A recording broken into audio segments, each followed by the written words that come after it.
Hello everyone, welcome to video lecture series of Computer Organization and Architecture.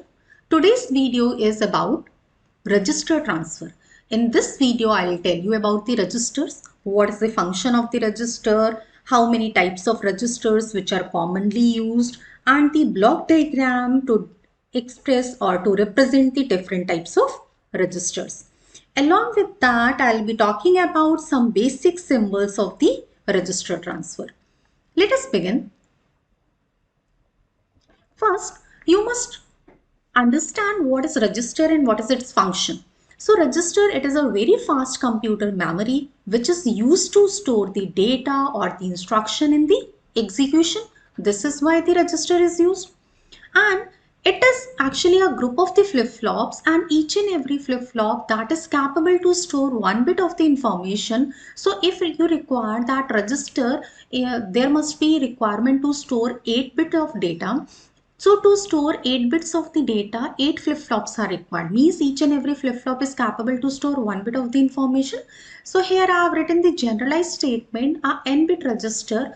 It must have a group of n flip-flops, and that particular register will be capable of storing binary information of the n bits. The registers which are used by the CPU, they are known as the processor registers. Processor register, it may hold instruction, storage address, or any kind of data. And the computer, there is a requirement of the processor register, and that processor register is capable for manipulating data and a register for holding a memory address. So you know how important the processor register is. And the register that holds the memory location and which is used to calculate the address of the next instruction after the execution of the current instruction which is completed. So what happened when an instruction that is being executed, then the next instruction, that particular memory location must be pointed out so that from that location the next instruction can be called upon. And the computer registers, they are always designated by capital letters to denote their functions. For an example, you must have seen at some places that the register which holds the address for the memory unit, that is known as a MAR, Memory Address Register. PC is for the program counter. IR is for the instruction register. So some of the commonly used registers, you must remember that one is the accumulator. Accumulator, it is the most important and most common register which is used to store data, which is to be taken out from the memory. Right? So whatever the function is being performed, that is being performed in the accumulator itself, and it stores the result as well. There are some general purpose registers, and these general purpose registers are used to store the data immediately. Means during the intermediate results during the execution of the program, it can be accessed via assembly programming, right? If you can take an example, suppose you have to add two numbers, so addition you'll be doing bit by bit. So those intermediate results can be stored in the general purpose registers. Third is the special purpose register. So special purpose registers are specially designed for the computer system. User don't have access to these registers.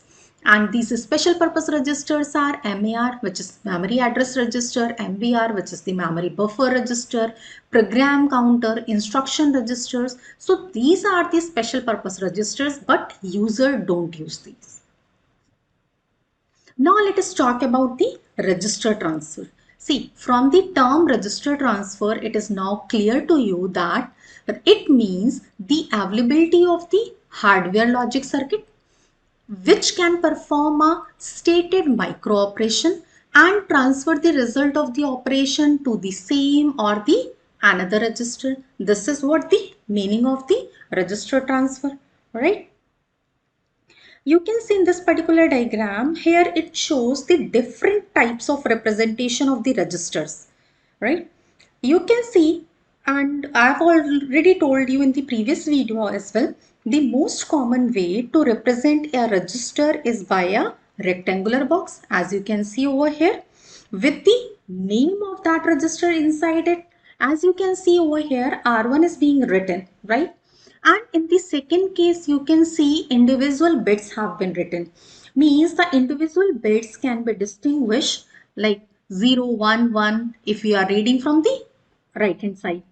So this is a 8-bit register. You can count the number of bits. There are total 8 bits. And the numbering of bits in 16-bit register, it can be marked on the top of the box. As you can see over here, numbering is marked from 0 to 15, total 16 bits, right? So this is being marked on the top of the box, and as 16-bit register, that is partitioned into two parts, which you can see over here. It is partitioned into two parts, PCL and PCH. Bits 0 to 7 are assigned the symbol capital L, means for low byte, and bits 8 to 15 are assigned the symbol H for the high byte. And the name of the 16-bit register which is being written over here, that is PC, which is the program counter. So now you can see how the symbols have been written. PCL and PCH. PCL refers the low order byte and PCH refers to high order byte, right? So this is how you can explain it. Now, you must be aware that the computer needs processor register as discussed, and this processor register is required for manipulating data and register for holding a memory address. So you can see in this particular diagram, register and memory configuration of a basic computer that is being shown. As you can see, the very first one, this is the memory. Memory 4096 words means the memory unit has a capacity of 4096 words, and each word contain 16 bits. So this is how the representation can be done. Second is the DR. DR represents the data register. It is of 16 bits and its function is to hold memory operand, right? Hold the memory operand which is to be read from the memory location. Next is the accumulator. Accumulator is denoted by AC and it is of 16 bit. This is a general purpose register. Next to this is the program counter, PC. Program counter is the 12 bits and it is used to hold the address of the instruction. You can see on the top number of bits have been shown. 12 bits means starting from 0 to 11. Next is the address register. It is also of 12 bits, right? And this address register, this is used to hold the address of the memory.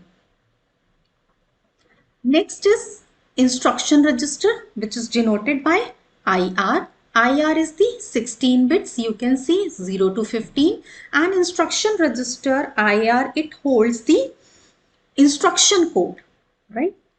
Next to this is the temporary register, which is denoted by TR. It is of 16 bits again, and it is being shown in this particular diagram.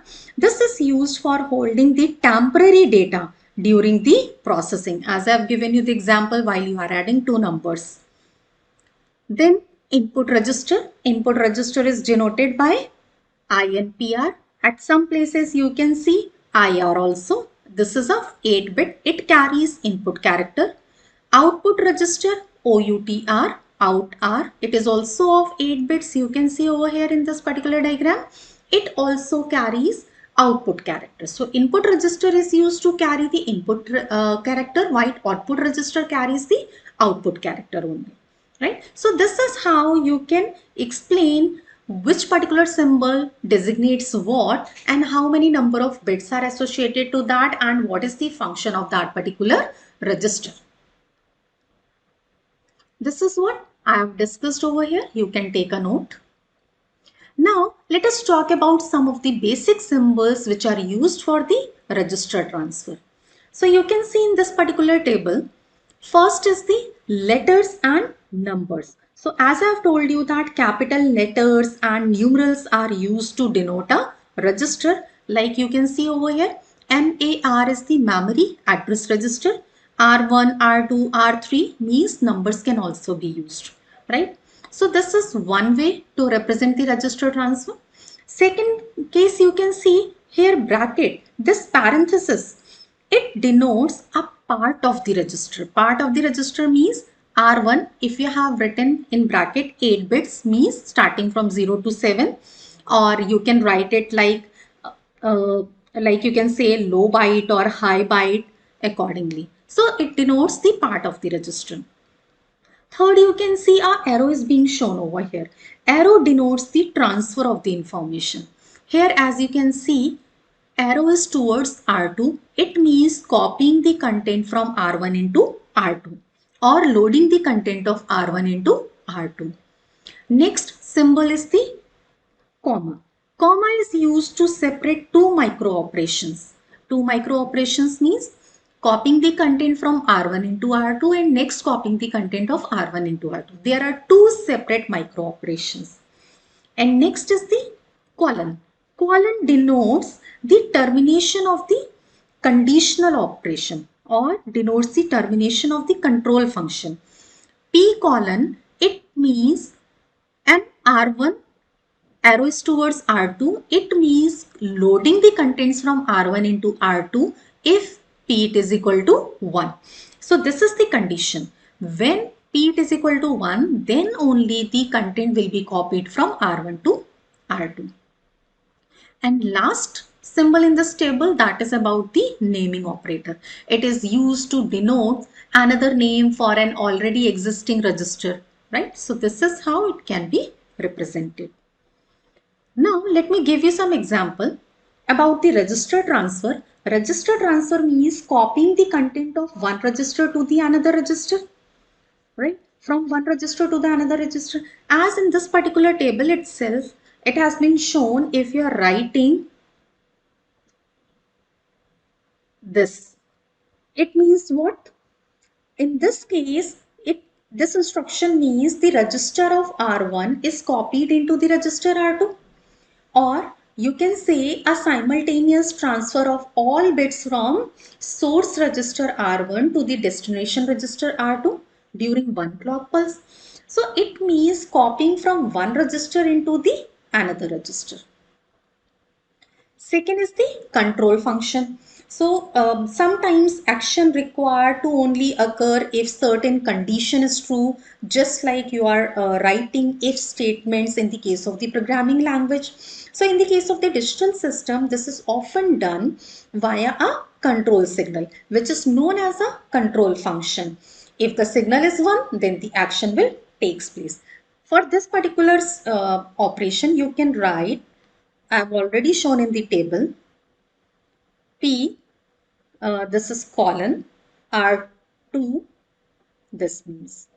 It means condition is when P is equal to 1, then only the content will be copied, right? Or it can also be written in this particular form. You can write it, if P is equal to 1, then copy the content of R1 into R2. So this is how you can write, you can represent the control function. And you must remember that P is a control function that can be either 0 or 1. But when P is equal to 1, then content copying will be happening. Third is the simultaneous operation. Means when two or more operations are occurring simultaneously, they are separated with the commas. You can write this into this particular manner. This is what, let me write R3, here R5, then comma, memory address register, and then let me write the instruction register. It means if the control function P is equal to 1, right, the operation will take place then only. Then loading the content of R5 into R3 and at the same time copying the content or loading the content of register IR means the instruction register into the memory address register. So this is how the simultaneous operation takes place. I hope now it will be clear to you. Thank you so much for watching this video.